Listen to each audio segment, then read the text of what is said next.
தமிழ்நாடு வணிக சங்க பேரமைப்பின் சார்பாக புதிய அரசு பொறுப்பேற்று இன்று பொறுப்பேற்றவுடன் நேற்று பிறந்த நாளையும் கொண்டாடி இருக்கின்ற மாண்புமிகு தமிழ்நாடு முதலமைச்சர் அவர்கள் எங்களுடைய தமிழ்நாடு வணிக சங்க பேரமைப்பின் சார்பு வாழ்த்துதலை தெரிவித்துக் கொண்டு பல்வேறு பிரச்சனைகளை எதிர்கொண்டிருக்கிறோம். புதிய அரசு பல்வேறு எதிர்பார்ப்புகள் மக்கள் மத்தியிலும் விவசாயிகள் மத்தியிலும் வணிகர் மத்தியிலும் இருக்கிறது.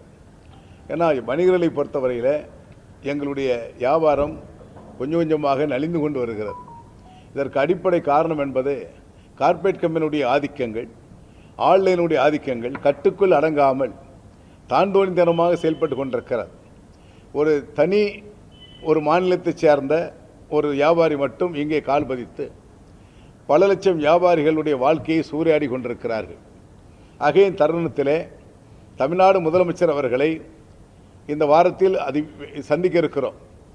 சந்தித்து எங்களுடைய கோரிக்கைகள் மே 5 மாநில மாநாட்டில் எடுக்கப்பட்ட 21 கோரிக்கைகளை எடுத்துக்கொண்டு அதில் சிறப்பு தீர்மானமாக 11 கோரிக்கைகளை விரைவாக நிறைவேற்றிவிட வேண்டும் என்ற கோரிக்கையை வலியுறுத்த இருக்கிறோம். உங்களுக்கெல்லாம் தெரியும், மின்சார கட்டணம் உயர்வு என்பது வியாபாரிகளுக்கு பல அடுக்கு முறையிலே அமைந்திருக்கிறது. அதையெல்லாம் ஒரு சீரப்படுத்த வேண்டும். இப்பொழுது இருக்கின்ற நிலைப்பாடுகள், இப்போ சிலிண்டர் தட்டுப்பாடு, டீசல் பெட்ரோல் விலை உயர்வு, இதனால் பல்வேறு விலைவாசி உயர்ந்து கொண்டிருக்கிறது. ஆகவே தான் மத்திய அரசுக்கு நாங்கள் கோரிக்கை வைத்திருக்கிறோம்.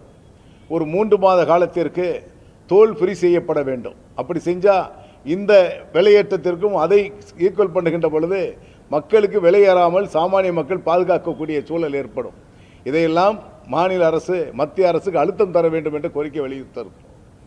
உணவு பாதுகாப்புத்துறை அதிகாரிகள் சில மாவட்டத்தில் தன்னிச்சையாக செயல்பட்டு மிக கடுமையாக, குறிப்பாக வேலூர் மாவட்டத்தில் ஒரு கடை உள்ளே ஒரு அதிகாரி செல்லுகிறார். ஆய்வு செய்வதற்காக அவர் கையில் எடுத்தாலே 1 கிலோ பாதாம் பருப்பு 1 கிலோ முந்திரி பருப்பு தான் எடுக்கிறார்.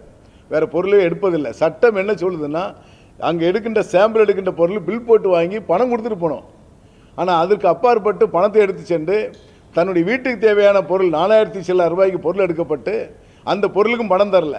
புகார் கொடுத்த இடத்துல அதே அதிகாரி அச்சுறுத்துகிறார். எங்கள் வியாபாரி சங்கத்துடைய நிர்வாகியை பார்த்து, நான் சமுதாயத்தை சொல்லி பேசினால் என்று உன் மீது புகார் கொடுப்பேன் என்று வஞ்சகத்தோடு சொல்லுகின்றார். இதுபோன்ற நிலைப்பாடுகள் எல்லாம் முதலமைச்சரிடத்தில் எடுத்து சொல்ல வேண்டிய நிலைக்கு தள்ளப்பட்டிருக்கிறோம். காரணம், அரசு துறை அதிகாரிகளுடைய அத்துமீறல் என்பது மிக கடுமையாக இருக்கிறது. இதிலிருந்து எங்களை மீட்டெடுக்கப்பட வேண்டும் என்பதை வலியுறுத்த இருக்கிறோம். பல்வேறு எதிர்பார்ப்புகளோடு அவரை சந்திக்க இருக்கிறோம். எதிர்பார்ப்புகளை செஞ்சு தர வேண்டும் என்ற வலியுறுத்த இருக்கிறோம். இதில் குறிப்பாக வணிக வரித்துறை பிரச்சனையில் ஏற்கனவே நிறைய நோட்டீஸ்கள் நிலுவையில் இருக்கிறது. அதையெல்லாம் மறு ஆய்வு செய்யப்பட்டு 7 வருஷம் 8 வருஷ கணக்குகளை எடுத்து ஆய்வு செய்து வியாபாரிகளை துன்புறுத்தக்கூடாது என்பதையெல்லாம் வலியுறுத்த இருக்கிறோம். ஆகவே மாண்புமிகு முதலமைச்சர் அவர்கள் இதையெல்லாம் கனிவாக கேட்கப்பட்டு பிரச்சனை தீர்க்கப்பட வேண்டும் என்ற சூழலை உருவாக்க வேண்டும் நம்பிக்கை இருக்கிறது.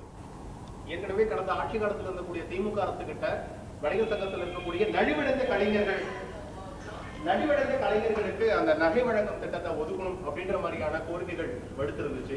இப்பொழுதும் இருக்கக்கூடிய இந்த தமிழக அரசு நகைன்ற ஒரு திட்டத்தை அறிவிச்சிருக்காங்க.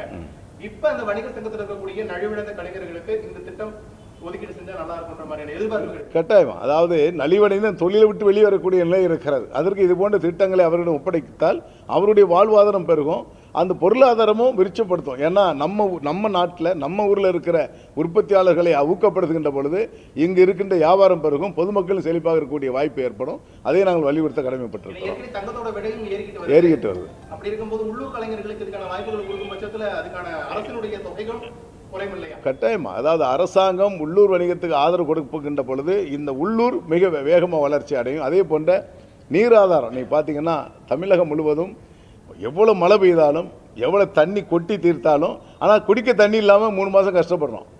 இந்த நிலை முழுமையாக தீர்க்கப்பட வேண்டும்.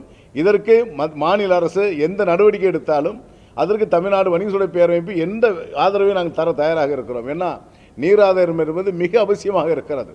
குறிப்பாக நம் மாநிலத்தினுடைய ஆறுகளையாவது இணைப்பதற்கு இந்த அரசு முனைப்போடு செயல்படுத்திட வேண்டும் என்பதை நாங்கள் வலியுறுத்த இருக்கிறோம். உங்களுக்கான கோரிக்கைகளுக்கும் அடிப்படை திட்டங்களுக்குமான அரசு முனைப்பு காட்டினா இந்த அரசுக்கு உங்களுடைய ஆதரவு இருக்கு. கட்டாயமா. எங்களை பொறுத்தவரையில கடந்த ஆட்சி திராவிட முன்னேற்ற கழக ஆட்சியும் சரி, அனைத்து இந்த அண்ணா திராவிட முன்னேற்ற கழக ஆட்சியும் சரி, இப்போ தாவேக்காருடைய ஆட்சியும் பொறுப்பேற்றிருக்கிறார்கள். ஆட்சியாளர்களிடத்தில் எங்களுடைய கோரிக்கையை வலியுறுத்துவது, அவர்களோடு இணக்கமாக சென்று காரியங்களை சாதிப்பது, இதுதான் எங்களுடைய கடமை. தவறு செய்தால் சுட்டி காட்டுவது. இதிலிருந்து நாங்கள் எந்த அரசாக இருந்தாலும் அதை நாங்கள் கடைபிடித்துக் கொண்டிருக்கிறோம்.